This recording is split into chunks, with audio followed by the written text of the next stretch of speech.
I-share namin sa inyo yung buong video nung pagre-repair nila nitong aircon namin. Totoo lang, best find doctor siya ng aircon ng sasakyan. Ito yung itsura ng car na nawindang talaga ako.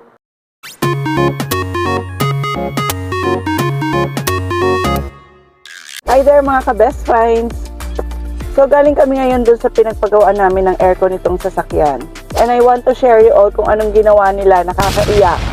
By the way, etong car nga pala namin is an SUV. This is Kia Sportage 2011. 10 years na siya, kaya expected na naman talaga na may mga issue na maglalabasan.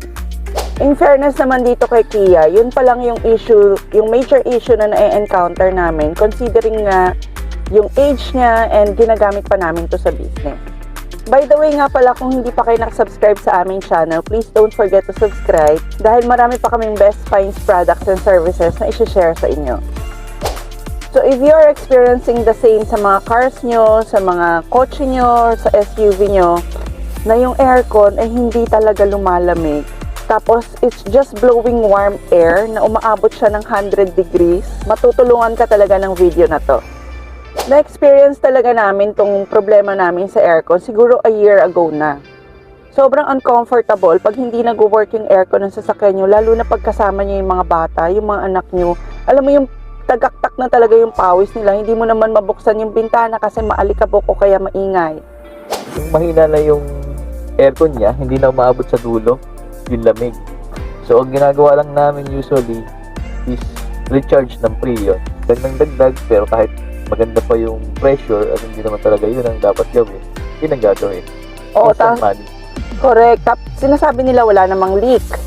Pero nagpaparefill kami ng Freon. Every 2 months nagagastosan kami. Depende sa shop na pinupuntahan namin. So from 700 yung iba hanggang 1.5 yung hinihingi pag nagpaparefill kami ng Freon. Minsan wala na talaga lahat. Warm air na yung nagbo-blow. Halos blower na lang. So ang ginagawa na, pinapatay namin yung AC, then i-on ulit, babalik siya for ilang minutes na lang, then mawawala ulit. Talagang suffering ka talaga sa loob. Lalo na pag long drive, 100 degrees, imagine niyo, para ka talaga nag-i-steam bath dito sa loob. Sa mga aircon technician, ang dami nilang sasabihin, ang ilinisin, ang gagawin, ganito, papalitan, nakakalula sa presyo, yung papalitan nila yung compressor. Iba naman sa cleaning ng mga evaporator, hulula ka rin sa price nila. Depende sa lugar, depende rin sa tao. So ang dami na naming pinagpagawaan nito, ang dami na naming pinuntahan ng aircon repair and technician. Ito yung mga recommendation sa amin. Yung isa, mag-cleaning sila ng evaporator, worth ang mga aabutin daw mga 9 to 10,000. Tapos yung isa naman, ang recommendation is to replace the compressor. Naabutin naman daw from 25 to 30,000. Ganon, di ba? Nakakalula yung mga presyo. Meron namang isa, nagsabi meron daw hindi na ikabit dun sa alternator. So, iba't iba talaga yung findings nila. So, beside doon, kung babaklasin daw nila to, abutin daw ng halos isang araw. Malaking abala para sa amin na ginagamit ko nga sa business. Gamit para sa pag-travel. Problema pa, presyo. Hindi pa nila sinaba doon kung meron daw pa, kung sakaling may sira pa sa loob, additional pa yun. So what I did, nag-join ako ng group ng Kia Sportage sa Facebook. Then I posted there yung problem namin sa aircon. Tapos, ang daming nag-comment. Isa lang yung common doon sa mga kinoment nila, no? Yung iba, may mga technical comments, pero isa yung talagang common na lumabas. Dalhin ko raw kay Mr. JB Alyssa. Expert daw tong si Mr. JB Alyssa sa paggawa ng aircon ng mga sasakyan. Kanina nga galing kami doon, yung shop niya located sa Project 4 Quezon City. Minessage ko si Sir JB sa Messenger, tapos tinanong ko kung pwede kong ipaschedule ng check-up tong sasakyan, and nag-reply naman siya kagad. Actually, nagbibigay siya ng home service, pero yun, dinisay na lang namin na doon na lang namin punta. And i-share namin sa inyo yung buong video nung pagre-repair nila nitong aircon namin. Kahit kayo, magugulantang kayo. First time ko kasi makakita ng ni-repair tong aircon na to. So, na-shock talaga ako doon sa ginawa nila. So ayan, habang kinakwento namin kay Sir JB yung nai-experience namin problema sa aircon ng sasakyan, tinetesting naman ng tao niya yung pressure ng freon.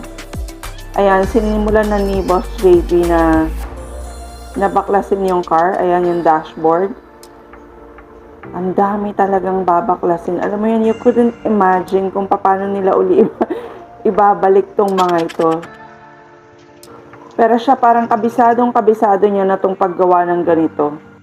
So, 3 silang gumagawa, si Sir JB, yung anak niya, saka yung isa niyang tauhan. So, ayan, ang bilis lang ng pagbaklas nila ng dashboard, saka ng compressor. Tapos, tingnan niyo yung evaporator namin. Grabe, ang dumi. Malakas palang makaklag ng evaporator, yung mga sanitizing spray. We usually do that, lalo na pag galing kami sa labas, ini-sprayan namin ng sanitizer yung buong interior ng car. So, malaking damage pala yung nako-contribute ng mga chemicals na yun sa evaporator ng sasakyan. So, nilinis na rin nila yan ng bonggang-bongga kasama pa ng ibang parts ng car na sobrang dumi na rin talaga because of time. Ayan na yung itsura ng evaporator nung nililinis sila. So, wala na yung parang mga glue na nakadikit. So, almost 45 minutes pa lang kami pero done na sila dito sa pagbabaklas. And alam niyo kung anong findings ni Sir JB. Ang sira niya ay hindi compressor. Ang sira nung sasakyan namin ay yung kanyang ECV. Yan yung tinatanggal nila ngayon para palitan. So para din may idea kayo, 'di ba? Pag magpapagawa kayo sa labas, hindi kagad compressor, 'di ba? Hindi kagad yung mamahalin yung kailangan palitan. Yan ECV lang pala yung need na palitan para maayos tong aircon ng car namin. And need na rin palitan yung magnetic clutch and yung cabin filter. Pero yung cabin filter, hindi ko na papapalitan kasi may reserve pa ako sa house. Sa dami ng troubleshooting namin sa aircon na to, may reserve na kaming filter. So, ayan yung ECV, yan, yung mukhang spark plug. So, unlike dun sa mga recommendations sa mga una naming repair na napuntahan, hindi kailangang malaki ang gastusin para ma-solve tong problem namin. So, ito yung itsura ng car na nawindang talaga ako, diba? Para na siyang skeleton, wala talagang laman. Sabi ko, my gosh, sana maibalik nila to. Pero amazingly, I think less than 2 hours na ibalik nila lahat sa ayos. Mas okay talaga pag ang makikita natin na titingin yung sakyan natin, yung talagang alam yung ginagawa nila. At hindi na nalamantala ng tao. So ngayon, as per our recommendation dito sa ginawa nila sa car namin, nakita niya naman kung paano nila pinaklas. And madali nilang naibalik. Alam mo yun, kanina worried ako na hindi nila maibalik sa dami ng kinalas nila. Pero alam nyo, sobrang worth it na magpagawa dito sa shop na to.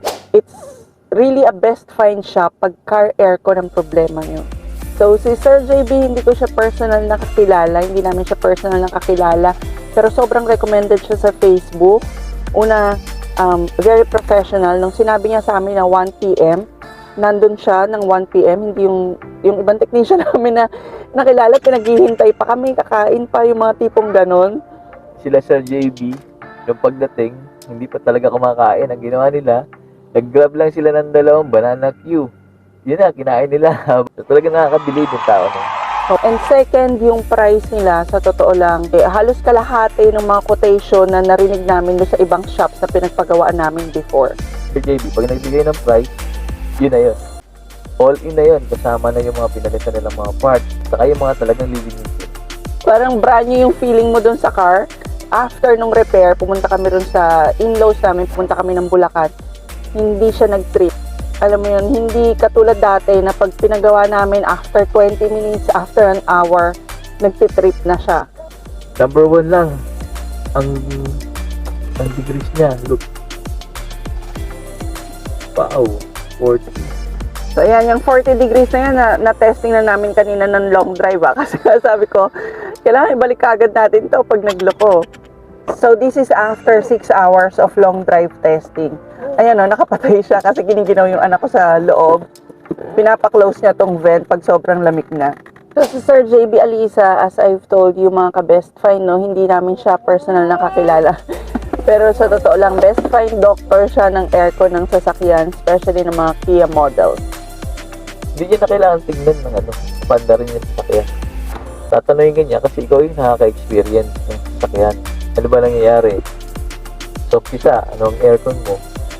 pag tumagal, anong aircon, doon niya ma-recommend kung anong gagawin, kung anong papalitan.